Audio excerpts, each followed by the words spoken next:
नमस्कार दोस्तों। आज हम बात करेंगे the great Indian investment story के ऊपर। दोस्तों, why this is called as the great Indian investment story? क्योंकि भारत एक ऐसा देश बनता जा रहा है जो बिल्कुल दुनिया भर के लिए अट्रैक्टिव है। दुनिया भर के बाजारों की, दुनिया भर के इन्वेस्टर की नजर जब भारत पे है, तो ऐसे में भारत में इन्वेस्टर क्या कर रहे हैं? दोस्तों, कौन से पार्टिसिपेंट हैं और पिछले इतने सालों में कौन से पार्टिसिपेंट ने अपनी जगह को और मजबूत की है? क्या दोस्तों एफआईआई और मजबूत हुए हैं? क्या आप, मैं, इंडिविजुअल इन्वेस्टर और मजबूत हुए कि म्यूचुअल फंड इंडस्ट्री दोस्तों मजबूत हुई? अलग अलग पार्टिसिपेंट से अलग अलग पार्टिसिपेंट्स ने इंडिया स्टोरी में क्या किया? दोस्तों, अगर ये great Indian investment story 40 lakh crore के मार्केट कैप से 400 लाख करोड़ हो चुकी है पिछले 15 सालों में 10 गुना, तो सबसे ज्यादा फायदा दोस्तों किसने उठाया? चलो गेस करो, फिर अपन बात करते हैं इसके ऊपर आगे। किसने क्या स्ट्रेटेजी की, तो उनकी स्ट्रेटेजी से उन्होंने क्या कमाया? दोस्तों, उनकी लर्निंग से हम अपनी स्ट्रेटेजी को और सुधार सकते हैं। हम आने वाले 10-15 साल का बेटर प्लान कर सकते हैं, पास्ट के 10-50 इयर्स की मिस्टेक्स को भी ध्यान में लेके। तो रेडी हो दोस्तों मेरे साथ ये जानने के लिए? अगर चैनल सब्सक्राइब नहीं किया है तो चैनल को सब्सक्राइब कर दीजिए, ताकि ऐसे अमेजिंग डेटा दोस्तों मिस ना हो जाए। Alright, so let us begin. सबसे पहले हम लोग जानते हैं कि कौन से प्रकार के इन्वेस्टर्स होते हैं। तो मैंने यहाँ पे 3 मेजर टाइप्स ऑफ इन्वेस्टर बताए। एक तो चलो हुए हम इंडिविजुअल इन्वेस्टर, हम सब लोग मिलकर बाजार में निवेश करते हैं। हुए एफआईआई, फॉरेन इंस्टीट्यूशनल इन्वेस्टर, जो दूसरे देशों में है, उनके पास 180 देश है पैसा लगाने के लिए। उनको अपने देश से भी लव होगा, वो अपने देश में भी लगा सकते हैं। तो अपना खुद का देश छोड़ के, दूसरे 180 देश छोड़ के वो क्यों आपकी कंट्री में पैसा लगाएंगे? तो ये कौन है, कैसे पैसा लगा रहे हैं? और तीसरे हुए दोस्तों डोमेस्टिक इन्वेस्टर्स, जिसमें म्यूचुअल फंड, इंश्योरेंस कंपनीज, ये सब भी आती है। इनके बारे में भी दोस्तों कुछ जानकारी लेंगे, राइट, और इनकी स्ट्रेटेजी को जानने का दोस्तों प्रयास करेंगे। ऑलराइट, सबसे पहले दोस्तों पिछले इतने सालों में क्या हुआ अलग अलग पार्टिसिपेंट के पास। दोस्तों, ओनरशिप ट्रेंड कैसी रही? जो आपके सामने चार्ट है, ये चार्ट क्या कहता है? 2007 में दोस्तों अगर प्रमोटर देखे तो टोटल प्रमोटर 54% थे। दोस्तों, वैसे तो दोस्तों जो कंपनी होती है, ज्यादातर 100% का हिस्सा प्रमोटर का होता है, पर वो प्रमोटर जब बाजार में आता है तो वो फंड रेज करने को आता है। दोस्तों, जब वो बाजार में आए, उन्होंने कुछ हिस्सा आप लोगों के साथ, या हम कह सकते हैं दूसरे इन्वेस्टर्स जो पैसा लगाना चाहते थे उनके साथ शेयर किया। प्रमोटर्स ने फंड रेज किया अपनी कंपनी के लिए, तो कंपनी के पास फंड आया। वो फंड से कंपनी और एक्सपांड कर पाई होगी, तो कंपनी को फायदा। साथ में जो निवेशक आए दोस्तों, वो निवेशकों को क्या फायदा? उन्होंने पैसा लगाया तो उनका हिस्सा बना। जैसे जैसे समय बीतता गया, कंपनी बढ़ती गई, दोस्तों निवेशकों ने फायदा उठाया। राइट, तो इस केस में हम देखें तो 2007 में 54%, जितनी भी कंपनीज लिस्टेड है एनएसई के यूनिवर्स में, 54% हिस्सा प्रमोटर का हुआ करता था। उस समय total market cap 34 lakh crore का था। दोस्तों, 2023 के एंड का ये डेटा है, कैलेंडर ईयर का। दोस्तों, प्रमोटर का हिस्सा 4% से डिक्रीज होकर 50.7% आया। अब इसमें कोई चौंकना नहीं चाहिए, कोई नवाई की बात नहीं है। ये प्रमोटर आए ही है फंड रेज करने, तो दोस्तों उन्होंने और फंड रेज किया होगा, तो उनका हिस्सा यहां से कम हुआ है। तो प्रमोटर का हिस्सा 54 से 50%। राइट, यहां पे जान ले 3 प्रकार के प्रमोटर होते हैं। एक हुए दोस्तों प्राइवेट इंडियन प्रमोटर, जैसे आप रिलायंस में मान लो मुकेश अंबानी का जो फैमिली हुआ, प्राइवेट इंडियन प्रमोटर। आपकी अदानी कंपनी में अदानी हुए, प्राइवेट इंडियन प्रमोटर। अलग अलग कंपनी में प्राइवेट इंडियन प्रमोटर हुए। वैसे ही दोस्तों गवर्नमेंट भी होती है प्रमोटर। ये हिस्सा एक समय पे 1992 से पहले तो ज्यादातर हिस्सा गवर्नमेंट के पास था, पर 1992 के बाद जब प्राइवेटाइजेशन हुआ तो धीमे धीमे हिस्सा प्राइवेट का भी बढ़ने लगा, जब प्राइवेट को अपॉर्चुनिटीज मिली दोस्तों। तो ये हिस्सा तो धीमे धीमे कम होना है। 2007 में 15.5% हिस्सा सरकार का था। 2008 में हम देख सकते हैं 19 से 22 से 23% जितना हिस्सा गवर्नमेंट का हुआ करता था। पर एज पर स्ट्रेटेजिक मूव दोस्तों, गवर्नमेंट धीमे धीमे अपना हिस्सा कम करेगी और प्राइवेट को मौके मिलेंगे। अभी अगर हम देखें तो गवर्नमेंट का हिस्सा 9.7, हम कह सकते हैं करीबन 10% का है। राइट, और फॉरेन प्रमोटर दोस्तों, ऐसी भी कंपनीज है जहां के पूरे प्रमोटर फॉरेन है। क्या ऐसी कंपनी हो सकती है जहां पे 2 प्रमोटर है, Indian promoter, foreign promoter?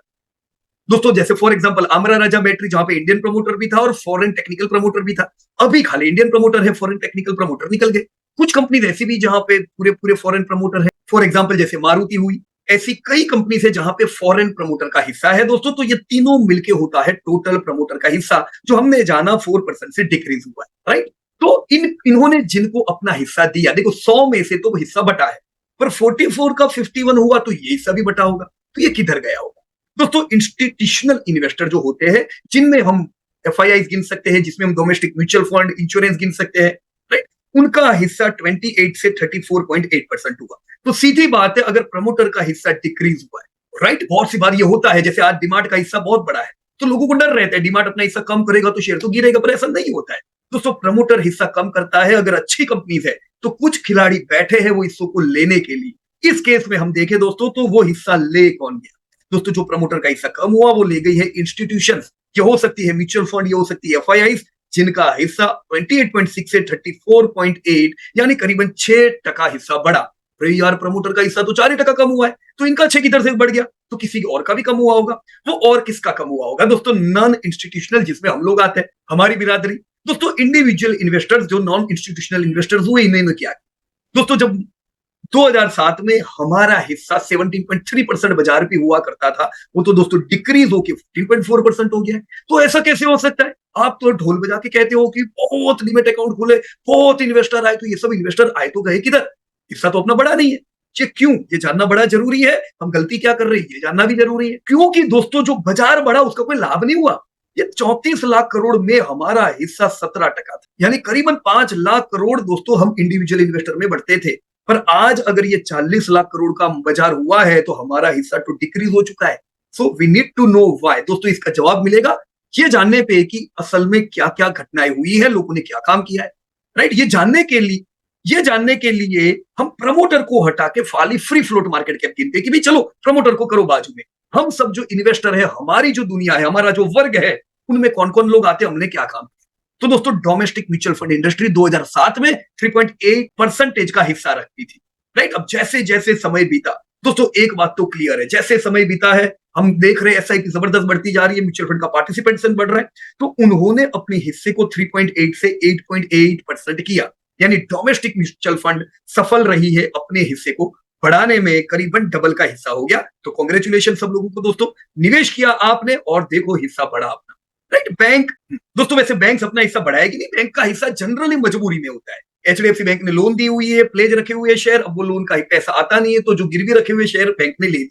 General case पे ज्यादातर आप देखोगे बैंक कभी इन्वेस्ट नहीं करती, उनका काम है लोन देने का, राइट। तो ये हिस्सा बढ़ने से रहा, पर एफपीआई फिर जितनी थी उतनी है दोस्तों। 2007 में भी इनका हिस्सा करीबन 19% जितना था, अभी उनका हिस्सा 18% जितना है। तो दोस्तों हम ये नहीं कह सकते कि उन्होंने अपने हिस्से को बहुत बढ़ाया, राइट। इनफैक्ट हिस्सा उतने के उतना है, राइट। तो बड़े निवेशकों में हम भारत में मानेंगे म्यूचुअल फंड इंडस्ट्री का हिस्सा अच्छा खासा बढ़ा है। अब आती है हमारी बारी दोस्तों, हमारी बारी में इंडिविजुअल इन्वेस्टर्स, राइट। अब इंडिविजुअल इन्वेस्टर का हिस्सा 10.1% था, वो धीमे धीमे कम होकर 9.7% हुआ। अब देखो म्यूचुअल फंड इंडस्ट्री में भी चलो स्कीम्स बढ़ी है, म्यूचुअल फंड की कंपनीज बढ़ी है, म्यूचुअल फंड के निवेशक बढ़े हैं, तो इनका हिस्सा अच्छा बढ़ा। एफआईआई में हम ये नहीं कहेंगे कि बहुत एफआईआई बढ़ गई है, राइट। ये ऑलरेडी खिलाड़ी लोग हैं, इनके पास 180 कंट्री है, ये बरसों से अच्छे निवेशक है अपने देश में और हमारे देश में, राइट। बाजार पूरा बढ़ा 34 लाख करोड़ से 400 लाख करोड़ इनफैक्ट अभी तो है, तो इनका हिस्सा बरकरार है, अच्छा खासा कमाया है दोस्तों इन्होंने, राइट। अब जब इंडिविजुअल इन्वेस्टर की बारी आती है, 2007 में तो बहुत ही कम इन्वेस्टर थे, अब अभी तो ढगलोज में इन्वेस्टर बढ़े हैं। इतने इन्वेस्टर बढ़ने का कोई हमें फायदा शेयर होल्डिंग पैटर्न में नहीं नजर आया है, तो हम ये कह सकते हैं दोस्तों इंडिविजुअल इन्वेस्टर ने फायदा नहीं लिया है। अब ऐसा कैसे हो सकता है, ऐसा क्यों हुआ, ये भी देखना होगा। चलो दोस्तों, और इसका आगे हम लोग एनालिसिस करते हैं दोस्तों, ये जानने के लिए कि क्यों ये इंडिविजुअल इन्वेस्टर के अलावा के लोगों ने जबरदस्त इस ग्रोथ का फायदा उठाया। बाजार 40 लाख से 400 लाख करोड़ हुआ, आज अगर 20% हिस्सा एफआईआई का है तो ये कह सकते हैं कि यार 80 लाख करोड़ तो हमारा रुपया लगा है तुम्हारे बाजार में, ये बाहर के लोग। जबकि हम हमारी बात करें इंडिविजुअल इन्वेस्टर और डोमेस्टिक म्यूचुअल फंड मिलके, हम दोनों मिलके भी एफआईआई जितने नहीं हो पा रहे, ऐसा क्यों दोस्तों? ये जानने के लिए हम देखते चलो कि हर महीना एक्सचेंज पे क्या काम हो रहा है और कौन काम कर रहा है। दोस्तों ये आप मार्केट एक्टिविटी देखो तो आपको पता चलेगा कि जस्ट फाइनेंशियल ईयर 24 का दोस्तों मार्केट एक्टिविटी है। आप देख सकते हो दोस्तों कैश मार्केट में टर्नओवर कौन दे रहा है, तो कॉर्पोरेट्स ने एफआईआई 14, डोमेस्टिक 11%, इन सब का स्टेक बड़ा है, पर टर्नओवर में कोई रोल नहीं, छोटा रोल है। इंडिविजुअल का कोई स्टेक ही नहीं है, पर टर्नओवर तो 36% हम करते हैं, बाकी प्रोप्राइटरी ट्रेड हुए 28%। तो मतलब टर्नओवर तुम ही कर रहे हो, तुम्हारा स्टेक तो कोई है नहीं। जिनका स्टेक है उनको टर्नओवर में इंटरेस्ट नहीं है। क्यों ऐसा? अरे मेरे को क्या है ना, इंट्राडे बहुत पसंद है, ये क्या कौन लॉन्ग टर्म की जफा में करे, सुबह आने का, रोज 5,000 का कमा के जाने का, कितना महीना कमाते, कितना दिन ये कर पाते, पर नहीं, मेरे को तो उसी में इंटरेस्ट है। Intraday, PTST, short term trading, swing trading, इतने सारे नाम दे दिए दोस्तों, ये सिर्फ टर्नओवर बढ़ाने के नाम। जिसे आपके खर्चे बढ़ते हैं पैसा नहीं बढ़ता है। पैसा बढ़ा हुआ होता तो ये हमने ऑलरेडी पास स्लाइड में देखा, इतने सारे इन्वेस्टर आए, तब आपका मेंटेन स्टेक, अगर ये नहीं आए होते तो और स्टेक आधे से आधा हो गया। कितने शर्म की बात है। जिनके पास पैसा है, नहीं सॉरी, इक्विटी ऑप्शंस देखो दोस्तों, सिर्फ और सिर्फ इंडिविजुअल और प्रोप्राइटरी ट्रेड्स को ही इंटरेस्ट है। 35% मेरा हिस्सा। रोज मेरे को तो क्या है ना, 5,000 डाल के हर महीने 5,000 कमाने, हर महीना इनकम चाहिए। जैसे वो नौकरी में सैलरी कैसा आता है, अरे वैसे बाजार में नहीं आता है। ये बिजनेस है, आप बिजनेस में पैसा डाल रहे हो। ऑलरेडी 34 लाख करोड़ से हमने 400 लाख करोड़ की फिगर देखी। कितना बड़ा है, कितना ह्यूज वेल्थ क्रिएट हो रहा है बिना कुछ करे। पर फिर भी मैं छेड़छाड़ करते करते ऑलरेडी मेरी वेल्थ को डिस्ट्रॉय कर रहा हूं। आप इक्विटी फ्यूचर्स दोस्तों, सॉरी इक्विटी फ्यूचर वालों हटाइए। So you can see friends, कहां पे कौन इन्वेस्टर क्या गलती कर रहा है। दोस्तों ये मैंने आपके सामने ओपन इंटरेस्ट की भी फिगर रखी, इसकी ओपन इंटरेस्ट हाई है। अरे इन लोगों की तो है ही नहीं, इसीलिए तो कमा रहे हैं। अपनी तो देखो, बाजार की ओपन इंटरेस्ट तो सिर्फ मेरी है, इंडिविजुअल इन्वेस्टर। फिर बोलते हैं यार लॉस हो, यार 5 साल हो गए पैसा नहीं बढ़ा। कैसे पैसा बढ़ेगा, क्योंकि तुमको जिधर पैसा बढ़ता है वो चीज में तो इंटरेस्ट ही नहीं है, वो बोरिंग लगती है। नहीं तो शेयर बाजार बोरिंग है, संस्कार चैनल है, एंटरटेनमेंट चैनल नहीं है। एंटरटेनमेंट लेने के लिए बहुत से दूसरे रास्ते हैं दोस्तों, राइट। और ये मेरी चॉइस है कि मुझे रोज कमाई चाहिए, ये पाने के लिए, ये लालच के लिए मैं सट्टा खेलता हूं। और फिर तुमको सट्टा खिलाने वाले लोग भी मिल जाते हैं। ऐसा स्ट्रेटेजी एक नहीं लाया हूं, ये करोगे तुमको हर महीना 5% मिलेगा, हर महीना 10% मिलेगा। और हम ट्रैप, ट्रैप कौन हुए, जिनको लालच, तो लालच है तो आप ट्रैप हो रहे हो, वो ट्रैप नहीं कर रहे। हमको लालच है तो हम ट्रैप कर रहे। बिल्कुल शांति से करो। हर कोई कमा रहा है बाजार से, बाजार कितना बड़ा विशाल होता जा रहा है, सिर्फ सट्टा खेलने वाले नहीं कमा रहे, राइट फ्रेंड्स। देखो हम सब लोग मिलके चाहे सही में तो कमाल कर सकते, क्योंकि सबसे ज्यादा संख्या हमारी बढ़ रही है। पर झुंड काम का नहीं है दोस्तों, एजुकेटेड झुंड काम का है। ये डेटा देखने के लिए आप देखो असल में हमारी स्ट्रेंथ क्या है। दोस्तों हमारी स्ट्रेंथ तो जबरदस्त बढ़ती जा रही है, हम लोग चाहे तो बहुत आगे निकल सकते हैं। हमारी संख्या सबसे तेजी से बढ़ रही है, पर ये संख्या को अगर आप झुंड नाम दे दो तो एन एजुकेटेड झुंड कोई काम का नहीं। अगर फाइनेंशियली एजुकेट करते हैं दोस्तों, तो ये संख्या, ये बल हमारा स्ट्रेंथ बन सकता है। आप देखो 2019 में सिर्फ 2.75 करोड़ इन्वेस्टर थे। यही इन्वेस्टर 3 गुना से ज्यादा बढ़ के 9 करोड़ यूनिक इन्वेस्टर हो गए। और फायदा हुआ कुछ अंडा, कोई फायदा नहीं, क्योंकि हम इतने लोग मिलके भी हमारा स्टेक नहीं बढ़ा सके, क्योंकि हमारा ध्यान भटका हुआ है। हम वो नहीं कर रहे हैं जो करने से पैसा बनता है, हम वो कर रहे हैं जो करने से स्ट्रेस बढ़ता है, रिस्क बढ़ता है। सो इन्वेस्टर बेस जबरदस्त बढ़ा। आप ईयर ऑन ईयर देखो दोस्तों, कुछ भी इन्वेस्टर बेस नहीं था, पर देखो साल ब साल कैसे इन्वेस्टर बढ़ते चले गए। अभी तो ये एवरेज हो गया है, हर साल 2-3 करोड़ नए इन्वेस्टर आ जाते हैं। तो यार 140 करोड़ के देश में अब 9 करोड़ इन्वेस्टर कोई बड़ी चीज थोड़ी ना है। 140 करोड़ के देश में 25 करोड़ तो इन्वेस्टर होने चाहिए ना दोस्तों। हर साल ऐसे ही मेरे हिसाब से 2 करोड़, 2 करोड़ 1.5 करोड़ तो इन्वेस्टर आएंगे, तो ये संख्या हमारी बढ़ने वाली है। पर हम मिलके काम क्या करें कि पैसा बने, ये भी बड़ा इंपॉर्टेंट है दोस्तों। आप फंड देख सकते हो, जैसे एफआईआई का कई साल उन्होंने पैसा लगाया, कई साल निकाला भी है, राइट। क्योंकि इन एफआईआई को डॉलर में कमाना है दोस्तों, राइट। तो कभी ये भी हो सकता है कि आपकी कमाई हुई उनकी नहीं हुई होगी, बराबर कि नहीं। तो उनको कमाने के लिए तो हमसे भी स्मार्ट बनना पड़ेगा, राइट। बट वो भी फंड इन्फ्यूज करते जा रहे हैं, डोमेस्टिक इंस्टीट्यूशनल इन्वेस्टर, जिसमें आपकी म्यूचुअल फंड्स भी आ जाती है दोस्तों। देखो कुछ साल यहां से भी फंड विड्रॉ हुआ है, पर ज्यादातर साल आप देख रहे हो फंड आया है। जैसे ये 21 यूएसडी बिलियन डॉलर का फंड है, आप कह सकते हो करीबन 2.5 लाख करोड़ इधर आया, राइट। तो म्यूचुअल फंड में भी 1.5 लाख करोड़, 2.5 लाख करोड़, 2 लाख करोड़ का देखो फंड इन्फ्यूजन हो रहा है। तो ये फंड आता जा रहा है, उनका वेटेज बढ़ता जा रहा है। इंडिविजुअल इन्वेस्टर यार पैसा तो लगा ही नहीं है इतने सालों में, तो खाली अकाउंट खोले, तो अकाउंट खोले तो फंड क्यों नहीं आया, ये तो खेलने में गया, ये लगाया ये निकाला, राइट। फंड लग रहा है पिछले कुछ सालों से, आप देख सकते हो 21, 22, 23, 24, 50,000 करोड़, 60,000 करोड़, 1 लाख करोड़ कुछ फंड तो आया। तो ये फंड अगर प्रॉपर वे में इन्वेस्ट होगा दोस्तों, हम अपना स्टेक जरूर यहाँ पे बढ़ा पाएंगे। ये दोस्तों मैंने इंडिविजुअल इन्वेस्टर का डेटा दिया हुआ है लॉन्ग 2002 से। कहा नया फंड आया है दोस्तों, नहीं आया है, क्योंकि उन्होंने खेल खेल किया है। पर पिछले 4-5 साल से हम नया फंड देख रहे हैं, हालांकि इससे भी हमारा वेटेज नहीं बढ़ा है। पर दोस्तों वेटेज बढ़ाने के लिए कुछ और भी हमें करना होगा दोस्तों, वो भी हम अभी देखेंगे कि क्या करें तो वेटेज बढ़े। ये इन्होंने कहां पैसा लगाया कि वेटेज बढ़ा ही नहीं। एफआईआई किधर लगा रही है, डोमेस्टिक इन्वेस्टर किधर लगा रहे हैं कि उनका वेटेज बढ़ता जा रहा है दोस्तों। यह है एफआईआई इन्वेस्टमेंट, आप देख सकते हो पिछले 20 सालों, पिछले 25 सालों में दोस्तों इन्होंने 12 लाख करोड़ रुपया लगाया। हाउ मच, 12 लाख करोड़ का नेट फंड इन्फ्यूज हुआ। वो भी थोड़ा थोड़ा थोड़ा करके देखो कंसिस्टेंट होता गया। बहुत ही कम ऐसे साल है जब एग्जिट हुआ, नहीं तो मैंने देखा इन्वेस्टर तो क्या बोलते हैं एफआईआई भाग जाए। अरे वो नहीं भागे, भागे तो अब तक हम है, हमने ही पैसा प्रॉपर नहीं डाला। देखो ये तो कंसिस्टेंट हमसे ज्यादा फंड लगाते जा रहे हैं। और मेन अगर मैं कह रहा हूं 12 लाख करोड़ का इन्वेस्टमेंट, इनमें से इसमें से 4 1 लाख करोड़ तो अभी डाला है रिसेंटली। तो दोस्तों ये बुलिश ज्यादा हुए मार्केट के ऊपर, हमारे भारतीय मार्केट के ऊपर हुए कि नहीं दोस्तों? अब 12 लाख करोड़ रुपया 25 साल में लगाया, जिसमें 4 लाख करोड़ अब लगा। इनकी वैल्यू अभी से दोस्तों 80 लाख करोड़ की है भारतीय 400 लाख करोड़ के बाजार में। अमेजिंग। जस्ट सोचो आप, इंडिया के 400 लाख करोड़ में 80 लाख करोड़ इनका वैल्यू, पर फंड कितना डाला? खाली 12 लाख। कमाल किया इन्होंने। कैसे किया वो भी देखना पड़ेगा, कि नहीं? राइट। इन्होंने ये इन्वेस्ट किया 12 लाख करोड़, कंसिस्टेंटली थोड़ा थोड़ा इन्वेस्ट करते गए। आज ये बड़ा पेड़ बन चुका है 80 लाख करोड़ का। दोस्तों इनकी वैल्यू मानते चलो 80 लाख करोड़ है, ये बेचेंगे तो भी इनका पैसा तो यूं ही निकलने वाला है। पर ये रिटेल इन्वेस्टर की सोच होती है, मैं 5 लाख लगाऊं, मेरा 5 लाख निकाल दूं, दूसरा पड़ा रहेगा, वो बढ़ेगा। क्यों भाई, ऐसा क्यों डर लगता है बाजार में पैसा डालने में? दोस्तों ये सोच थोड़ी ना बराबर है, डाला हुआ पैसा निकाल दो, दूसरा पड़ा रहने दो। ये मैं बहुत सुनता हूं, इन्होंने थोड़ी ना ऐसा किया। 12 लाख करोड़ लगाया है, वैल्यू देखो आप इनकी। इनको हर साल 1.2 लाख करोड़ तो आज डिविडेंड आने लगा। अमेजिंग। ये 1.2 लाख करोड़ डिविडेंड आ रहा है, ये कब तक आएगा दोस्तों? ये 1.2 से 12 लाख करोड़ में कन्वर्ट हो जाएगा, समय नहीं लगेगा। इन्होंने जितना लगाया उतना ये हर साल का डिविडेंड देंगे, क्योंकि ये पेड़ बन चुका है और इस पेड़ से इनको ये जो फल लगे हुए ये हर साल मिल रहे। दोस्तों बड़े निवेशकों का ध्यान इधर होता है कि मैंने एक बार पैसा लगाया, अब मुझे हर साल कितना साल साल मिलता जाए। मैंने बताया 12 में से 4 अभी लगा है, तो कंसिस्टेंटली पैसा लगा है, फिर भी इनको 10% इन्वेस्टमेंट का सालाना मिलने लगा है। That is called result. ये कब तक मिलेगा? जब तक भारत में गाड़ियां बिकेगी, जब तक भारत में लोग नहाएंगे, जब तक भारत में बैंकिंग यूज करेंगे, टूरिज्म करेंगे, इनको पैसा मिलता जाए। तो इन्होंने एक रॉयल्टी इनकम क्रिएट कर दी। हमने भी रॉयल्टी इनकम क्रिएट की है ना, वो ऑप्शन खेल खेल के किसकी की है? ब्रोकरों की है।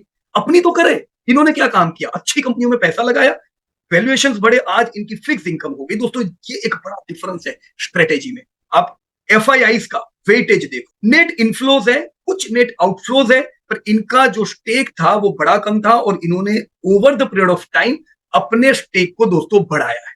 राइट। तो ये सफल हुए दोस्तों स्टेक बढ़ाने में। उतनी ही संख्या में हम सफल नहीं हुए अपने स्टेक को बढ़ाने में। इतनी संख्या बढ़ने के बाद म्यूचुअल फंड इंडस्ट्री देख लीजिए दोस्तों। एसआईपी 5,000 करोड़ भी नहीं आती थी 2016 में। कितनी 3-4 हजार करोड़ की एसआईपी, ये पहली बार 5,000 करोड़ पहुंची 2017 में। अब 2017 को अभी हुए हैं दोस्तों 7 साल। ये 7 साल में ऐसा क्या हुआ कि 5,000 करोड़ की जो एसआईपी म्यूचुअल फंड को हर महीने मिलती थी, ये 20,000 करोड़ को छूने आई है। अभी 19,000 करोड़ है। आप सुनोगे 3-4 महीने में कि एसआईपी 20,000 करोड़ पार हो गई। तो 4 गुना लोग पैसा लगा रहे। How it is possible? क्योंकि एसआईपी करने वालों की संख्या बढ़ी, साथ में राइट, मतलब म्यूचुअल फंड में इन्वेस्ट करने वालों की संख्या बढ़ी, उनकी इनकम भी तो बढ़ी। इंडिया में इंडियंस की इनकम दुनिया में सबसे ज्यादा तेजी से बढ़ती जा रही है, तो लोगों की इन्वेस्टमेंट कैपेबिलिटी बढ़ रही है, वो एसआईपी करते जा रहे। ये एसआईपी ने जबरदस्त सपोर्ट किया है दोस्तों म्यूचुअल फंड इंडस्ट्री।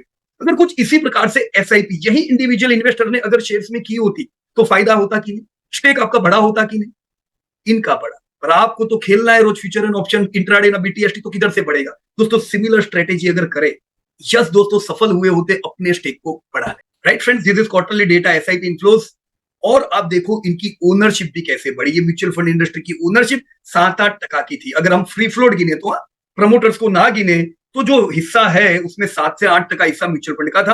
अभी 18% हिस्सा म्यूचुअल फंड का हो चुका है। So great. Why? Because they are investing, they are not playing like. Right. अगर आप में से भी बहुत से लोग बहुत बढ़िया निवेश कर रहे हो, अच्छे अच्छे शेयर लेते जा रहे हो, तो कोई डाउट ही नहीं है आपका भी तो हिस्सा बड़ा होगा, आपका भी तो पोर्टफोलियो कितना बढ़िया हुआ है। क्यों हुआ है? क्योंकि आपकी स्ट्रेटेजी बड़े निवेशक म्यूचुअल फंड एफआईआई जैसी है। पर अगर आपकी भी स्ट्रेटेजी वो पड़ोस की निवेशक जैसी है जिसको रोज खेलना है, रोज कमाना है, तो दोस्तों जो हमने पहले देखा वही होना है।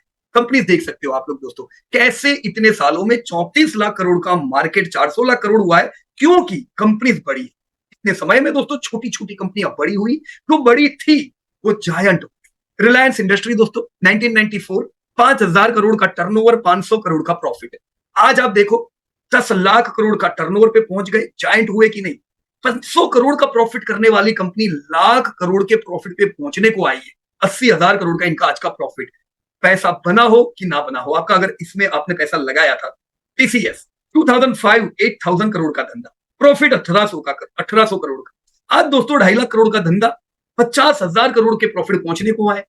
एचडीएफसी बैंक 1997 से 500 करोड़ का धंधा, प्रॉफिट 200 करोड़ का। आज दोस्तों ये 2.5 लाख करोड़ के टर्नओवर पे पहुंचे, प्रॉफिट 64,000 करोड़, 50,000 करोड़ पार होके निकल गए आगे। दोस्तों छोटी कंपनियां बड़ी बनी, बड़ी जायंट बनी।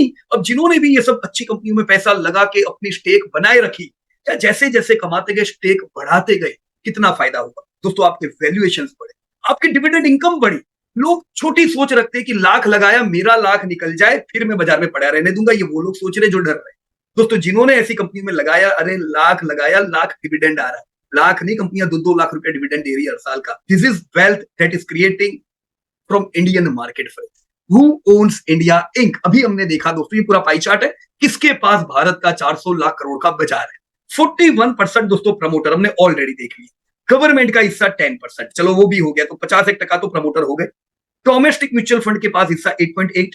एफआईआई जो भारत की नहीं है, कहीं और देश में बैठी है, उनका हिस्सा डोमेस्टिक म्यूचुअल फंड किससे ज्यादा, बैंक, एफआईआई, इंश्योरेंस दोनों मिल जाए उनसे ज्यादा। इंडिविजुअल इन्वेस्टर जो अभी हमने देखा, जो बहुत बड़ा उनका वेटेज था, अभी कुछ भी नहीं है, 9.7% का उनका वेटेज। तो आप सोचो, हम 3 लोग मिलकर अभी एफआईआई को टक्कर देने की कोशिश कर रहे हैं, उनसे आगे निकलते जा रहे हैं। राइट राइट फ्रेंड्स, तो ये भारत का वर्ल्ड है कि भी कहां पे किसका पैसा लगा हुआ है। अब ये फ्री फ्लोट मार्केट के हिसाब से है कि भी अगर हम प्रमोटर को ना गिने, क्योंकि भाई उनको क्यों गिनने का, वो तो ऑलरेडी मालिक है ही कंपनी के। दूसरे नए मालिक कौन बने जिन्होंने पैसा डाला, तो सबसे बड़ा हिस्सा दोस्तों किसके पास है बताओ मेरे? FII 37% stake. संख्या किनकी बढ़ रही है? इन सब लोगों की बढ़ रही है। तो यस दोस्तों, अगर आने वाले समय में स्ट्रेटेजी प्रॉपर रही, इन्वेस्ट करे, स्पेकुलेशन नहीं करे, इनको टक्कर दे सकते। एफआईआई के बाद डोमेस्टिक म्यूचुअल फंड 17.9 यानी 18%, एफआईआई से आधे हुए। Insurance companies 11.3, individual investors 19.6, if we are not considering free float market cap. Right, तो काम कैसे हुआ ये दोस्तों, मैंने जैसे यहाँ पे ये जो हिस्सा है ये एनएससी की सारी कंपनी गिनो तो है, तो यहाँ पे 37% का एफआईआई का हिस्सा है। पर आप एक और अट्रैक्टिव चीज देख सकते हो, अगर मैं निफ्टी 500 पे कॉन्सेंट्रेट करता हूं, भाई टोटल तो एनएससी पे लिस्टेड कंपनी हुई 3000 से ज्यादा, पर वो सारी कंपनी मिलके अगर 400 लाख करोड़ का मार्केट कैप देती है, उसमें से दोस्तों अगर मैं सिर्फ निफ्टी 500 देखूं जो 80% से ज्यादा स्टेक रखती है, राइट, 400 लाख करोड़ में दोस्तों 320 लाख करोड़ के लिए ये 500 कंपनियां ही रिस्पॉन्सिबल है। तो दोस्तों अगर हम यहीं पे फोकस रखते हैं तो कितना हिस्सा आप देख सकते हो, एफआईआई का हिस्सा इंक्रीज हो गया 38.9, यानी एफआईआई किधर फोकस कर रही है? टॉप 500 कंपनीज पे। म्यूचुअल फंड का हिस्सा 18.5, पहले कितना था? 17.9। तो मतलब म्यूचुअल फंड और एफआईआई ये दोनों देखो, इन दोनों का हिस्सा टॉप 500 कंपनी में कॉन्सेंट्रेटेड है। इंडिविजुअल इन्वेस्टर, लोगों को किधर पैसा लगाना है, अगर हम सारी कंपनी गिने तो मेरा हिस्सा 19.6%, पर अगर हम टॉप 500 कॉन्सेंट्रेटर देखें तो हिस्सा डिक्रीज हो गया 17.4। इसका मतलब क्या? इन्वेस्टर ने किधर पैसा लगाया हुआ? इंडिविजुअल इन्वेस्टर ने वो पेनी स्टॉक, वो स्टॉक जो कमाता नहीं है, जिसका कोई मार्केट शेयर नहीं है, पर उनको लगता है कि कल ये भी बड़ी कंपनी बनेगी। दोस्तों बहुत सी छोटी छोटी अच्छी कंपनियां होती है, राइट। निफ्टी 500 में ऑलरेडी 39% का स्टेक है एफआईआई का, तो ऐसा नहीं है छोटी कंपनियां बुरी होती है। पर अगर मैं यही सोच रखूं कि सिर्फ वैसे ही कंपनी में निवेश करेंगे, तो इन्होंने यही सोच रखी, इसीलिए दोस्तों पैसा नहीं बन रहा है, राइट। देखो एफपीआई और डोमेस्टिक म्यूचुअल फंड, और अगर निफ्टी को मैं कंपेयर करूं, जैसे निफ्टी 500 में किसको कितना वेटेज है, एफआईआई और म्यूचुअल फंड ने किसको कितना वेटेज दिया, तो आपको बहुत बड़ा डाइवर्जेंस किधर दिख रहा है। जैसे फाइनेंशियल्स आप देखो, तो फाइनेंशियल्स में ऑलरेडी निफ्टी 500 का बड़ा वेटेज है, पर फिर भी अगर हम एफआईआई देखें तो जो एक्चुअल वेटेज है उससे ज्यादा 473 बेसिस पॉइंट का वेटेज एफआईआई फाइनेंस को ज्यादा दे रही है। अब फाइनेंस की ऐसी कई कंपनियां हैं, ओवरऑल फाइनेंस सेक्टर 3 साल से नहीं चला है, तो उनको भी तो प्रॉब्लम होगा, पर वो ये नहीं देखते दोस्तों कि 1 साल 2 साल में क्या मिला। देखो वेटेज उनका फाइनेंस पे इसलिए है क्योंकि इंडिया डेवलप होता जा रहा है, डेवलप इंडिया होगा दोस्तों, लोग ज्यादा क्रेडिट लेंगे, बैंक्स बढ़िया रहेगी, फाइनेंस कंपनी बढ़िया रहेगी, life insurance, general insurance, AMC बढ़िया रहेंगे, तो स्टेक तो देखो म्यूचुअल फंड काफी स्टेक ज्यादा है, राइट। तो सबसे बड़ा डाइवर्जेंस दोस्तों कहां पे देखने को मिल रहा है? फाइनेंस में देखने को मिल रहा है। सबसे नेगेटिव डाइवर्जेंस किधर है दोस्तों? Consumer staples and material. दोस्तों यहां पे आप देख सकते हो कैसा है, दोनों ही केसेस निफ्टी 500 जितना कंज्यूमर स्टेपल को वेटेज दे रही है, उससे भी 2% कम, 1.68% कम एफआईआई ने, 2.07% कम म्यूचुअल फंड ने लगाया। Same thing in material. दोस्तों वैसे भी दोस्तों ये अंडर परफॉर्मेंस रहता है, तो बड़े निवेशक ये सोच के पैसा लगा रहे हैं मुझे भविष्य में ग्रोथ किधर मिले, राइट। चलो डायरेक्ट जानना है पूरी म्यूचुअल फंड इंडस्ट्री ने किधर पैसा डाला है, कौन से सेक्टर पे वो लोग फोकस कर रहे हैं। दोस्तों ये स्लैब है, यू कैन सी दोस्तों पूरा म्यूचुअल फंड सेक्टर, पूरा म्यूचुअल फंड इंडस्ट्री अगर हम देखें, जैसे mutual fund industry 50 lakh crore की हम कहते हैं, पर उसमें इक्विटी में निवेश तो दोस्तों 25 से 30 लाख करोड़ का है। वो 25 से 30 लाख करोड़ में दोस्तों 30% रुपया फाइनेंशियल सेक्टर में है। अब अपने आप को पूछो क्या मेरा पैसा फाइनेंशियल सेक्टर में है? अगर है तो इन्होंने किधर डाला है? निफ्टी 500 में डाला है। क्या हमने निफ्टी 500 को छोड़ के जो दूसरी कंपनी उधर डाला है? दोस्तों 12% रुपया कंज्यूमर डिस्क्रिशनरी में डाला है, 12% इंडस्ट्रियल में है, 10% आईटी में है और स्टेक घटता जाता है। जैसे रियल्टी में 1%, कॉमर्शियल सर्विसेज में ओनली 4%। तो ये हायर की अपना पोर्टफोलियो तो देखो कि म्यूचुअल फंड के साथ अगर मैं मेरा पोर्टफोलियो रिलेट करूं तो वो कितना अलग है। जरूरी नहीं है म्यूचुअल फंड को कॉपी करे, पर ये तो देख सकते हैं कि वो क्या कर रहे हैं और मेरी स्ट्रेटेजी किधर अलग जा रही है। अब एफआईआई देखो, एफआईआई 80 लाख करोड़ पे बैठे हैं दोस्तों। 80 लाख करोड़ में माइंड बॉगलिंग 35% उनका फाइनेंशियल में है, यानी खाली फाइनेंशियल में दोस्तों कितना रुपया हुआ? हम कह सकते हैं 25 लाख करोड़ तो एफआईआई का खाली फाइनेंस में है। अब फाइनेंस ने परफॉर्म किया नहीं है 3 साल से। आप बोलते हो ये कंपनी नहीं चली, वो नहीं चली, वो नहीं चली, तो उनकी भी नहीं चली है, पर उनको ये सब टेंशन नहीं होता है। उनको हर साल की इनकम आ रही है क्योंकि कंपनी क्वालिटी होगी और उनको भविष्य पता है, ग्रोथ करेगा तो मेरे को कोई टेंशन नहीं है। आईटी सेकंड लार्जेस्ट एलोकेशन है 11% का। फिर कंज्यूमर डिस्क्रिशनरी। क्या दोस्तों जब मैं पोर्टफोलियो बना रहा हूं, क्या मेरे पोर्टफोलियो में फाइनेंस है, आईटी है? अब आईटी कहां परफॉर्म कर रहा है 2 साल से, पर है कि नहीं 11% हिस्सा। कंज्यूमर डिस्क्रिशनरी दोस्तों जिसमें आपकी मारुति ना टाइटन ना बड़ी अच्छी अच्छी कंपनी आती है, देखो 10% हिस्सा है, राइट। और इसी प्रकार से अलग अलग सेक्टर का आप वेटेज देख सकते हैं। सो हमने अभी देखा म्यूचुअल फंड्स एफआईआई क्या करते हैं, और दोस्तों यही करके आप पूरा ट्रेंड देखो। देखो प्रमोटर तो चलो, प्रमोटर का ट्रेंड तो ठीक है कि भाई निफ्टी में उनका ऑलमोस्ट जितना था उतना है, पर एफआईआई का ट्रेंड निफ्टी 50 में देखो। प्रमोटर के बाद अगर कोई निफ्टी 50 भारत की सबसे बड़ी 50 कंपनी में अगर कोई स्टेक रखता है, स्टेक का मतलब विश्वास रखता है, तो वो एफआईआई। निफ्टी 50 में अगर सबसे ज्यादा अविश्वास कोई रखता है तो वो है इंडिविजुअल इन्वेस्टर, जिसका सबसे कम स्टेक है। उसी प्रकार से प्रमोटर निकाले तो और आइडिया क्लियर हो। प्रमोटर निकालो दोस्तों, निफ्टी 50 में एफआईआई 25% थे, ये 40-45% बन गए, तो इनका विश्वास बड़ा है। अब इन्हीं को इंडिविजुअल इन्वेस्टर से कंपेयर करो। 2001 में निफ्टी 50 की कंपनी में 25% इंडिविजुअल इन्वेस्टर हुआ करते थे, जो आज 15% के करीब पहुंच चुके हैं। क्यों? शेयर चलेगा तो मैं तो बेच दूंगा, शेयर गिरेगा तो मैं तो, अच्छा हो कि बुरा हो, मैं तो उसको लेके रखूंगा, क्योंकि मेरे को प्रॉफिट लॉस दिखता है, मेरे को वेल्थ नहीं दिखता है, राइट। तो अच्छे अच्छे शेयर ये लोग बेच देते हैं, बुरे बुरे शेयर लेके रखते हैं, फिर क्या होगा दोस्तों, राइट।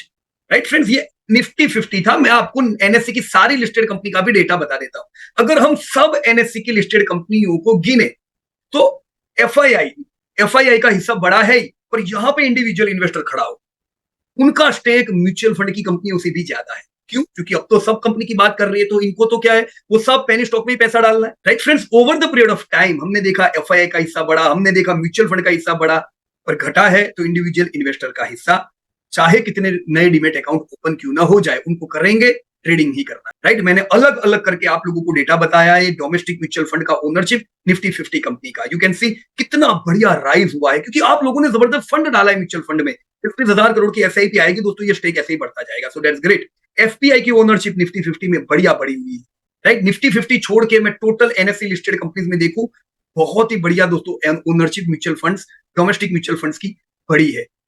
सिमिलर वे में एफआईआई की बड़ी है ओवरऑल कंपनीज में, but this is the trend of individual investors. हमने ऑलरेडी देखा ऐसा क्यों। एक कारण था दोस्तों सट्टेबाजी, दूसरा कारण सिलेक्शन ऑफ द कंपनी। दोस्तों ये दोनों चीजों ने संख्या बढ़ने के बावजूद भी हमारे स्टेक को कम किया, और दूसरे जो इन्वेस्टर है जिनका वेटेज बड़ा है, उनकी संख्या भले इतनी ना बड़ी हो दोस्तों, उनकी स्ट्रेटेजी और उनके चॉइसेस ने उनके स्टेक को बढ़ाया है दोस्तों, right. So this data is not well. मैं चाहूंगा ये डेटा इंप्रूव हो, हम सब लोग मिलकर प्रॉपर स्पेकुलेशन को बिल्कुल ना बोले, प्रॉपर इन्वेस्टमेंट पे ध्यान दे, अच्छी कंपनियां खरीदे, ये डेटा सुधर जाएगा दोस्तों, राइट। लेकिन लोगों को तो जादू चाहिए, मैजिक। पुंज लॉयड एलएनटी बनेगी, लक्ष्मी विलास बैंक एचडीएफसी बनेगी, ये टीसीएस बनेगी, और वही कंपनी लेते हैं। पर जो बनी हुई है, जो ऑलरेडी लायन है, वो आज के लायन में तो इंटरेस्ट ही नहीं है, राइट। तो मैजिक देखने जाते हैं और पैसा नहीं बनता है। ये दोस्तों ओवरऑल पूरा चित्र, how choice of institutional and individual investor differ. सबसे पहला एफपीआई दोस्तों, एफपीआई का निफ्टी 50 में 43% स्टेक है, 43%। इंडिविजुअल इन्वेस्टर का खाली 14%। विश्वास उनको यहां पे नहीं है, वो छोड़ो। अगर हम निफ्टी 500 को छोड़ दे, एक्स निफ्टी 500, देखो निफ्टी 500 में मेन बाजार को धंधा देने वाली कंपनी आ जाती है, but just check all listed ex Nifty 500, तो वैसी कंपनियां जिनका कोई कंट्रीब्यूशन नहीं है, वहां पे एफआईआई का स्टेक खाली 13%, म्यूचुअल फंड का स्टेक भी बड़ा कम है, खाली 10%, इंश्योरेंस कंपनी का स्टेक खाली 3%। वहां पे एक ही व्यक्ति खड़ा है कि नहीं ये कंपनियां दौड़ेगी, और वो है इंडिविजुअल इन्वेस्टर का आधा रुपया दोस्तों इन्हीं कंपनियों में लगा हुआ। जहां पे उनको पूंज लॉयड एल&टी नजर आए। दोस्तों ऐसा करने से लगता है कि आने वाले समय में 9 करोड़ के इन्वेस्टर 15 करोड़ भी पहुंचे तो भी हम अपना स्टेक बढ़ा पाएंगे? नहीं बढ़ा पाएंगे। तो पहले तो लेट मी कांग्रेचुलेट यू, आप में से बहुत से इन्वेस्टर ऐसे हैं जो बहुत ही बढ़िया प्रकार से निवेश कर रहे हो। आप ये इंडिविजुअल इन्वेस्टर के झुंड से अलग काम कर रहे हो, अच्छी कंपनीज में पैसा डालते हो, रेगुलर इन्वेस्ट करते हो, एसआईपी करते हो, आप सब लोग बहुत आगे बढ़ने वाले हो। पर दोस्तों हमने 25 साल की हिस्ट्री देखी, जो सट्टेबाजी कर रहे हो सट्टेबाजी करते जाएंगे, कल भी करेंगे, उनको हर साल नई स्ट्रेटेजी से खिलाने वाला कोई नया खिलाड़ी मिलेगा। वो गेम से बाहर नहीं आएंगे, पर वो हाल उनका यही है। सो हैव प्रॉपर स्ट्रेटेजी, पैसा प्रॉपर वे में लगाओ दोस्तों, डेफिनेटली पैसा बनना है। मैं सबसे आखिर में आप लोगों के साथ शेयर होल्डिंग पैटर्न भी शेयर करना चाहूंगा। ये रिलायंस की शेयर होल्डिंग पैटर्न है दोस्तों। 50% हिस्सा मालिक, 17% हिस्सा म्यूचुअल फंड और इंश्योरेंस कंपनीज का। सबसे बड़ा हिस्सा किसका है दोस्तों? एफआईआई का। ये भारत की वो कंपनी है दोस्तों जो सबसे पहले 50,000 करोड़ के प्रॉफिट पे पहुंची, सबसे पहले 10 लाख करोड़ के मार्केट कैप पे पहुंची, 20 लाख करोड़ के मार्केट कैप पे पहुंची। दोस्तों ये वो कंपनी इसी रिलायंस का हिस्सा है जो सबसे पहले रिटेल में 2.5 लाख करोड़ 3 लाख करोड़ तक पहुंच रही है दोस्तों। ये वही कंपनी है जो टेलीकॉम में दोस्तों लाख करोड़ पार कर दी। हमारी नजर नहीं है, सिर्फ 10%। क्यों? मुकेश भाई तो चोर है। एफआईआई को किधर विश्वास है? इधर ही विश्वास है। अब किसके साथ बैठना है वो आपको सोचना है दोस्तों। पूंज लॉयड का शेयर होल्डिंग पैटर्न देखो, 84% हिस्सा कौन है? ये प्रमोटर है क्या? आप लोग रिटेलर हो, क्योंकि इनको तो यहीं पे पैसा डालना है। फिर बोलेंगे शेयर बाजार चोर बाजार। अब ये प्रमोटर तो बहुत अच्छे, 84% आपका हिस्सा। प्रमोटर को खुद की कंपनी में इंटरेस्ट नहीं है, 14% हिस्सा उनका है। म्यूचुअल फंड एफआईआई तो देखते नहीं है इनकी तरफ, फिर कैसे स्टेक दोस्तों बढ़े? टीसीएस 72% प्रमोटर, चलो प्रमोटर बाजू में हटा दो। उसके बाद का सबसे बड़ा हिस्सा किसका? एफआईआई 13% हिस्सा, म्यूचुअल फंड 11%, इंडिविजुअल उनको नहीं इंटरेस्ट है, टीसीएस तो बहुत बढ़ गई 5% खाली। एचडीएफसी बैंक 48% एफआईआई का हिस्सा। दोस्तों एक भारत की लार्जेस्ट बैंक है, सबसे बड़ा प्रॉफिट करने वाली बैंक, सबसे कंसिस्टेंट बैंक, सबसे लोएस्ट एनपीए वाली बैंक। एफआईआई उनके देश में बैठ के इधर 48% पैसा एचडीएफसी बैंक में उनका है, रिटेलर 19%। थिंक अबाउट इट दोस्तों। ये चित्र नहीं बदलेंगे, स्ट्रेटेजी नहीं बदलेंगे। हो सकता है 2025 में 2030 में हम वापस शेयर होल्डिंग पैटर्न देके हम देखेंगे इंडिविजुअल इन्वेस्टर और कम हो गए, एफआईआई म्यूचुअल फंड और बढ़ गए। अब यही करना है कि क्या करना है दोस्तों? मुझे चैट बॉक्स में जरूर बताइएगा दोस्तों। The journey begins. ये सोचो 2024 से भले मैंने काम किया है, पर 2035 तक मुझे अपने स्टेक बढ़ाना।